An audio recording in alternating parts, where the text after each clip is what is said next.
दुःखद आणि खेदकारक आणि धक्कादायक बातमी आहे. असं विचारायची वेळ आली आहे की सरकारचं डोकं ठिकाणावर आहे का? ठिकाणावर आहे? काय चाललंय काय? त्या खरात बाबाला तुम्ही फाशी द्या. जन्मठेप तर होणार आहे हे आम्हाला माहिती आहे, पण त्याला तुम्ही फाशी द्या. पण तुम्ही त्याला फाशी देण्यासाठी आपण फार मोठा पराक्रम करतोय, आपण काय काय करतोय, आपण कसं त्याला आता पकडलंय, त्याच्या माध्यमातून कसे मोठमोठे आपले राजकीय विरोधक आपण पक्षातले पक्षाबाहेरचे बर्बाद करतो आहोत, बदनाम करतो आहोत. याचा जो एक ज्वर नाशा चढली आहे सरकारला. नाव पण घेता येईल कोणाला ते, पण सरकारला म्हणूया आपण. तुम्हाला कळतंय ना त्याच्यामधून काय काय होतं आहे आणि काय काय होणार आहे. आता कालपर्यंत मी लोकांना सांगत होतो की सरकारी यंत्रणा काही लोकांना हाताशी धरून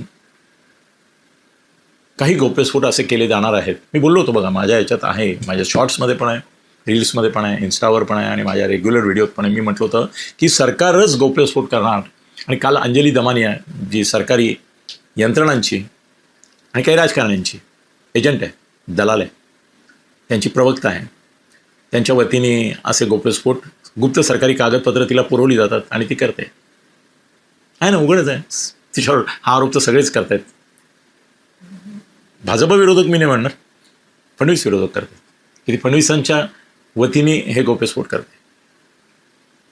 एकेकाळी किरीट सोमय्या करत होता, मोहित कंबोज करत होता.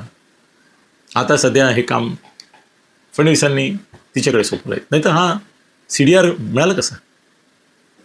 जो गुप्त फॉरेन्सिक लॅबला पाठवण्यासाठी पोलिसांनी ताब्यात घेतलेले मोबाईल, त्याचा हा डाटा फक्त पोलिसांकडे असताना तो तिच्याकडे डिटेलमध्ये गेला आणि तिने तो एक्सपोज केला. बरं, त्याच्यामध्ये जी नावं आहेत ती कोणाची आहेत?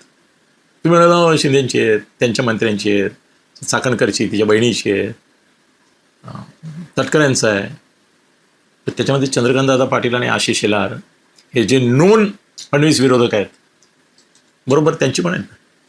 आणि याच्यात आणखीन एक धोका असा आहे की तिला यांनी पोचवली अंजली दमानिया यांना, तिने ती खरं म्हणजे फक्त तपास यंत्रणांना द्यायला पाहिजे होती.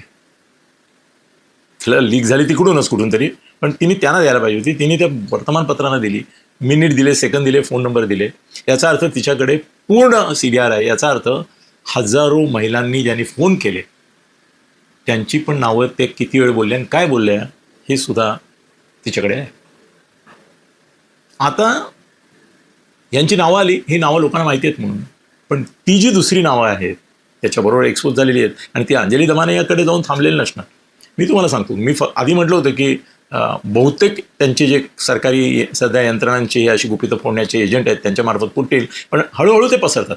सुरुवातीला जे ते महिलांचे जे व्हिडिओ ज्यात त्या आयडेंटिफाय होत होत्या, आता त्याच्यावर सरकार म्हणतं बंदी केली, 100 लोकांवर खटले केले, पण ऑलरेडी करोडो लोकांकडे ते आहेत.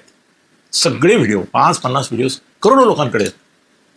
आणि करोडो लोकांकडे पोहोचल्यानंतर 100 लोकांवर कारवाई करून काय होणार आहे? त्या बायका ओळखू आलेल्या आहेत लोकांना, माहिती आहे त्यांना घराबाहेर पडणं अशक्य आहे. त्यातल्या आता तर भीषण परिस्थिती उलगवणार आहे.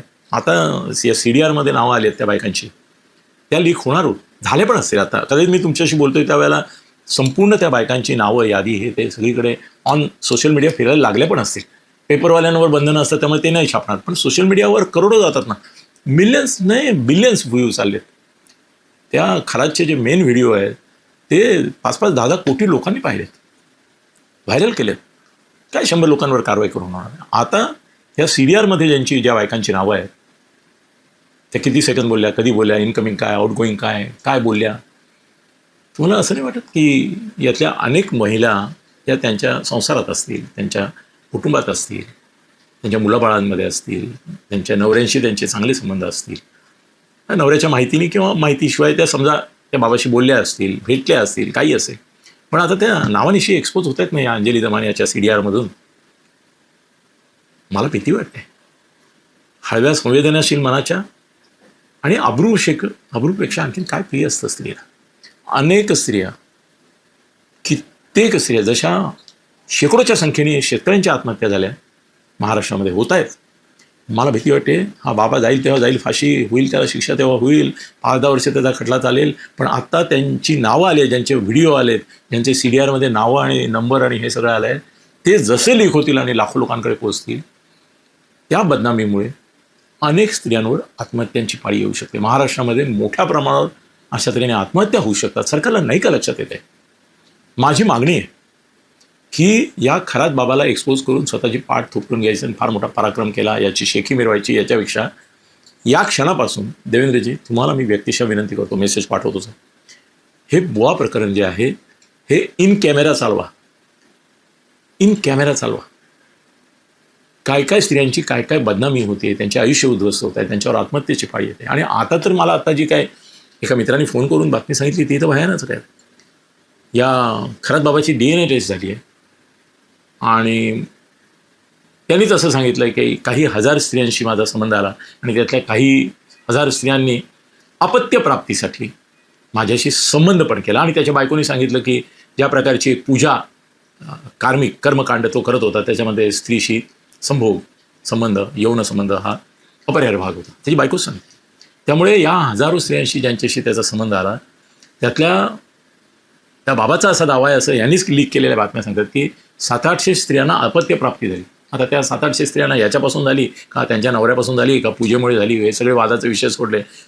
तरी आता सरकार याच्या DNA टेस्ट पाठोपाठ चक्क ज्या महिलांची नावं CDRमध्ये आहेत किंवा ज्या येऊन गेल्याची नोंद आहे किंवा CCTVमध्ये ज्यांचे चेहरे दिसलेले त्या बायकांचे नाव पत्ते शोधून, त्यांची मुलं बाळं शोधून याचा DNA त्यांच्या मुलाशी मिळतो का याची चौकशी करणार आहे.